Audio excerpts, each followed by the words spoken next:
Hare Krishna, dear devotees, please accept my humble obeisances. All glories to Srila Prabhupada. Reading from Srimad Bhagavad Gita, chapter 1. This chapter is entitled Observing the Armies on the Battlefield of Kurukṣetra. This is Bhagavad Gita as it is by His Divine Grace Srila A.C. Bhaktivedanta Swami Prabhupada and published by Bhaktivedanta Book Trust. Text 1. Dhṛtarāṣṭra uvacha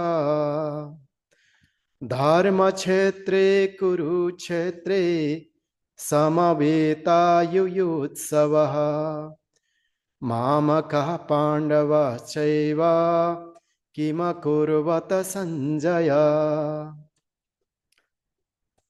Dhṛtarāṣṭra said, O Sañjaya, after my sons and the sons of Pāṇḍu assembled in the place of pilgrimage at Kurukṣetra, desiring to fight, what did they do?